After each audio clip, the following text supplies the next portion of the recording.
देव classes special की online study portal में आपका हार्दिक स्वागत है। आप सभी छात्र कक्षा 9वीं से लेकर 12वीं तक के अपने महत्वपूर्ण विषयों की तैयारी यहां पर निःशुल्क कर सकते हैं। हमारी सारी क्लासें NCERT बेस्ड हैं, अतः जिस बोर्ड में भी NCERT का पैटर्न चल रहा है वो सारे बच्चे हमारे यहाँ से तैयारी कर सकते हैं और हमारे यहाँ से नोट्स भी प्राप्त कर सकते हैं। आज हम एक नया टॉपिक लेकर आए हैं जो लगभग सभी परीक्षाओं के लिए महत्वपूर्ण है, चाहे वो 9वीं की हो, 10वीं की हो, 11वीं की हो, 12वीं की हो या फिर कॉम्पिटिटिव एग्जाम हो, यानी प्रतियोगी परीक्षाओं की तैयारी भी आप हमारे यहाँ से कर सकते हैं।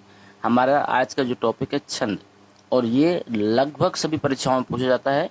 अगर आपने इसको पूरा देखा तो 4 से 5 नंबर आपके श्योर हैं, कोई नहीं ले सकता। और ये बहुत ही महत्वपूर्ण टॉपिक है कि एक बार अगर आपने समझ लिया तो पूरे जीवन कभी आप भूल नहीं सकते। देखिए, छंद शब्द संस्कृत के छिदी धातु से बना है। इसी में कई प्रश्न छिपे होते हैं जो पेपरों में पूछे जा सकते हैं कि छंद की उत्पत्ति कहाँ से हुई। तो छंद शब्द संस्कृत के छिदी धातु से बना है। छिदी का अर्थ होता है आच्छादित करना। सर्वप्रथम जो छंद की चर्चा हुई थी वो ऋग्वेद में आई थी। ये प्रश्न भी आपका बन सकता है कि सर्वप्रथम छंद की चर्चा किस वेद में आई, तो ये आपका ऋग्वेद है। छंद शास्त्र का प्रथम प्रणेता तो रचना करने वाले आचार्य पिंगल को माना जाता है। इनकी रचना है छंद सूत्रम। ये भी प्रश्न आ सकता है कि छंद की सबसे पहली रचना क्या है, ये है आपकी छंद सूत्रम। अतः कहा जाता है कि छंद वह सुंदर आवरण है जो कविता कामिनी की सुंदरता में 4 चांद लगा देता है। कहने का अर्थ ये है जो किसी भी कविता में उसकी सुंदरता को बढ़ा देता है। जिस प्रकार अलंकार होते हैं, अलंकार आभूषणों का कार्य करते हैं, लेकिन ये सुंदरता में ही 4 चांद लगा देते हैं। तो ये एक बहुत महत्वपूर्ण पार्ट है इसका। अब इसकी परिभाषा अगर पूछी जाती है तो ये परिभाषा है कि जिन रचनाओं को वर्ण, मात्रा, गति, तुक, यति आदि नियमों से बद्ध कर दिया जाता है उन्हें छंद कहते हैं। इन सब चीजों का अर्थ ये होता है कि किसी भी वाक्य को लगातार बोलते रहना और किसी वाक्य को लयबद्ध तरीके से बोलना में बहुत बड़ा अंतर होता है। तो वही चीज इसमें बोली गई कि जिन रचनाओं को वर्ण, मात्रा, गति, तुक, यति आदि नियमों से बद्ध कर दिया जाता है उन्हें क्या कहते हैं, छंद कहते हैं। प्राचीन समय से साहित्य में छंदों की योजना होती रही है। छंदों को समझने के लिए उनको अंगों के समझना बहुत ही आवश्यक है।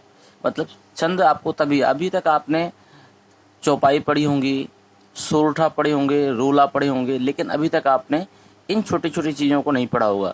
अगर आपसे कोई पूछ ले लघु क्या है, आपने लघु और गुरु तो पढ़े, लेकिन लघु क्या है, गुरु क्या है, गढ़ क्या है, गति क्या है, यति क्या है, तुक क्या है, मात्रा क्या है, वर्ण क्या है, तो शायद हो सकता है कि आपको बताना मुश्किल हो। लेकिन सबसे पहले हम बेसिक चीज़ों से चलेंगे। वर्ण किसे कहते हैं? वर्ण को ही अक्षर कहते हैं। वर्ण को ही अक्षर कहते हैं। तो इसका अर्थ है कि वह छोटी से छोटी ध्वनि जिसके आप टुकड़े नहीं कर सकते वर्ण कहलाता है। इसके 2 भेद होते हैं। सबसे पहला होता है ह्रस्व। ह्रस्व का मतलब है जिन वर्णों के उच्चारण में कम समय लगता है वो ह्रस्व वर्ण कहलाते हैं। कह सकते हैं आप छोटा आ, छोटी, छोटा ऊ, रा, मतलब इनको जब आप बोलेंगे तो आपको खुद लगेगा कि इसमें हमें कम समय देना पड़ रहा है। लेकिन आ की जगह आप जब बड़ा आ बोलेंगे तो आ बड़ी सी ध्वनि निकलती है, तो ये फिर दीर्घ स्वर के अंतर्गत आ जाता है। तो ह्रस्व में क्या है कि जिनको बोलने में कम समय लगे वो ह्रस्व स्वर कहलाते हैं। इनकी मात्रा 1 मानी जाती है। दीर्घ क्या होते हैं? जिन वर्णों के उच्चारण में ह्रस्व से दुगना समय लगे या फिर आप कह सकते हैं अधिक समय लगे, वो आपके दीर्घ वर्ण कहलाते हैं। जैसे बड़ा, बड़ी, बड़ाऊ, ए, आए, ओ, आओ, इसकी 2 मात्राएं होती हैं। इन्हें गुरु की संज्ञा दी जाती है। मात्रा किसे कहते हैं?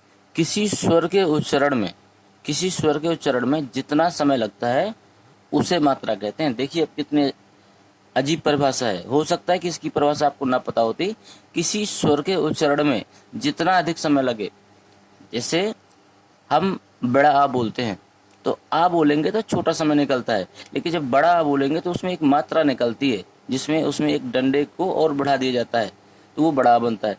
तो वही है कि जिस किसी स्वर के उच्चारण में जितना अधिक समय लगता है उसे मात्रा कहते हैं।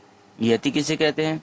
छंदों को पढ़ने के समय जिन स्थानों पर विराम लेना पड़ता है, छंदों को पढ़ते समय जिन स्थानों पर विराम लेना पड़ता है, उसी विराम स्थल को, विराम स्थल की जो जगह होती है उसको कहते हैं यति। छंदों को पढ़ने के समय जिन स्थानों पर हम विराम लेते हैं उन स्थानों को हम यति कहते हैं, विराम स्थलों को। गति किसे कहते हैं? कविता को पढ़ते समय जिस प्रवाह के साथ छंद पढ़ा जाता है, कविता को पढ़ते समय जिस प्रवाह के साथ छंद पढ़ा जाएगा उसे गति कहते हैं। अगला है तुक। छंदों के पदों के अंतिम वर्णों में जो समानता पाई जाती है, छंदों के पदों के अंतिम वर्णों में जो समानता पाई जाती है उसे क्या कहते हैं? तुक कहते हैं। अब लघु गुरु को समझ लेते हैं। ह्रस्व मात्रा को लघु कहा जाता है, जिसका चिन्ह क्या होता है? एक होता है। और गुरु मात्रा, दीर्घ मात्रा को गुरु कहा जाता है, जिसका चिन्ह एस से लिखते हैं। गुरु को हम लोग किससे लिखते हैं? एस से। लास्ट है गढ़। वर्णक छंदों में गुरु, लघु गुरु का क्रम बनाए रखने के लिए गढ़ों का प्रयोग किया जाता है। गढ़ों की संख्या 8 मानी जाती है। ये गढ़ कौन कौन से हैं? यगढ़ हो गया, मगढ़ हो गया, तगढ़ हो गया, रगढ़ हो गया, जगढ़ हो गया, भगढ़, नगढ़, सगढ़, ये गढ़ होते हैं। अगर इनमें से कोई भी चीज पूछ लेता है, कभी भी पूछता है कि दिए गए प्रश्न में बताइए गढ़ कौन सा है, तो अगर इनमें से कोई चीज मिल जाती है जिसमें गढ़ जुड़ा होता है, वो लगभग गढ़ ही होता है। तो मा, ता, रा, जा, भा, ना और सा, ये शब्द अगर कहीं मिल जाएं तो ये आपके गढ़ कहलाएंगे। गढ़ों के लिए एक सूत्र बनाया गया है। क्या सूत्र है?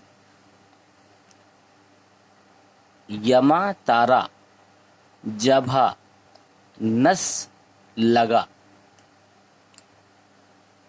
इस सूत्र के आरंभ में 8 अक्षर प्रत्येक गढ़ के सूचक हैं। अंत के 2 अक्षर लघु और गुरु के सूचक हैं। इनके नियम क्या है? लघु और गुरु के नियम क्या है? छोटा आ, छोटी ई, छोटा ऊ जैसे वर्ण युक्त रचना को क्या कहते हैं? लघु माना जाता है। जैसे रमन में देखिए 3 अक्षर छोटे हैं। जब तीनों छोटे हैं तो तीनों कैसे माने जाएंगे? तीनों लघु माने जाएंगे। ह्रस्व स्वर पर चंद्र बिंदु लगता है। यदि ह्रस्व स्वर का मतलब बड़ा स्वर पर चंद्र बिंदु लगा हुआ है तो वह भी क्या कहलाएगा? वो लघु कहलाएगा। ह्रस्व स्वर का मतलब जैसे बड़ा आ है, या कोई भी ऐसा शब्द है जिस पर चंद्र बिंदु लगा है तो वो लघु हो जाता है। जैसे बड़ा, बड़ी, बड़ाऊ, इसका मतलब ये कि जिस शब्द में भी, जिस वर्ण में भी मात्रा लगी हुई है वो गुरु कहलाते हैं। अनुस्वार युक्त वर्ण गुरु होता है। चलिए अब सीधे सीधे हम लोग चलते हैं छंदों की तरफ।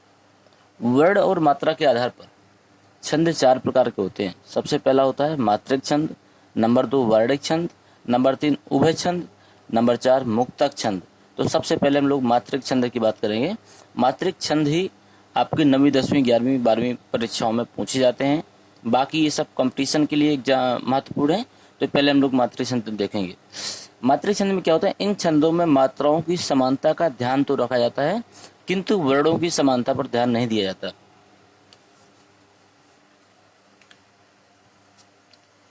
मात्रिक छंदों में मात्राओं की समानता पर ध्यान दिया जाता है, किंतु वर्णों की समानता पर नहीं। कुछ प्रमुख मात्रिक छंद इस प्रकार के हैं, जैसे दोहा। दोहा में 4 चरण होते हैं, जैसे आपको भी पता है। कोई भी दोहा पढ़ के देखिए। मेरी भव बाधा हरो, राधा नागर सोए, जादर पर झाई परे, श्याम हरे दुती होए। ये फर्स्ट, ये सेकंड, थर्ड और फोर्थ। इसमें पहले और तीसरे चरण में ध्यान दीजिएगा। पहला और तीसरा मतलब जस्ट ऊपर नीचे, पहला और तीसरा चरण में 13-13 मात्राएं होती हैं, और सेकंड पार्ट में मतलब दूसरे और चौथे चरण में 11-11 मात्राएं होंगी। आप गिन के देख लीजिए।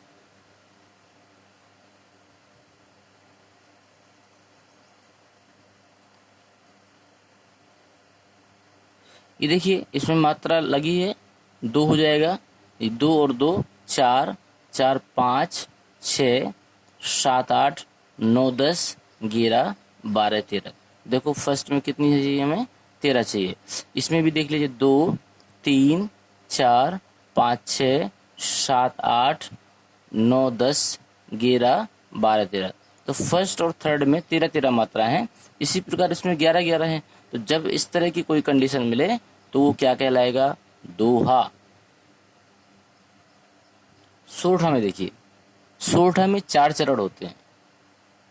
पहले और तीसरे चरण में 11 11 मात्राएं होती हैं और दूसरे और चौथे चरण में 13 13 मात्राएं होती हैं। या फिर आप कह सकते हैं ये दोहा का बिल्कुल उल्टा होता है। दोहा और सोरठा एक दूसरे के उल्टा होते हैं। दोहा में 13 13 मात्राएं फर्स्ट और थर्ड में, और चौथे और दूसरे और चौथे में 11 11 होती हैं, और इसमें ये चीज उल्टा हो जाती है। अगला देखिए चौपाई। चौपाई में भी 4 चरण ही होते हैं। इस छंद में 4 चरण होते हैं, लेकिन प्रत्येक चरण में 16 मात्राएं होती हैं। चौपाई का ध्यान दीजिएगा, चौपाई के प्रत्येक चरण में 16 मात्राएं होती है। निरखि सिद्ध साधक अनुरागे, सहज स्नेह सराहन लागे, होतना भूतल भाव भरत को, अचर सचर चर अचर करत को। ये आप इसमें मात्राएं निकाल के देखिए, 16 मात्राएं आपको प्रत्येक चरण में मिलेंगी। तो फिर से अब हम पिछले चीजों को भी देखते चलते हैं। दोहा होगा तो पहले और तीसरे में 13 13, और दूसरे और चौथे में 11 11 मात्राएं। सोरठा होगा तो पहले और तीसरे में 11 11, और दूसरे और चौथे में 13 13 मात्राएं होती हैं। इसके अतिरिक्त आप चौपाई में आएंगे तो चौपाई के प्रत्येक चरण में, या फिर आप इसको कह सकते हैं चौपाई से 4 पाई समझ के चलिए। अगर 4 पाई के चारों पाए बराबर नहीं है तो वो 4 पाई आपकी 4 पाई नहीं कहलाएगी। तो यदि चौपाई के चारों चरण बराबर नहीं तो वो चौपाई नहीं होगी। इसका मतलब इसके चारों चरण बराबर होंगे।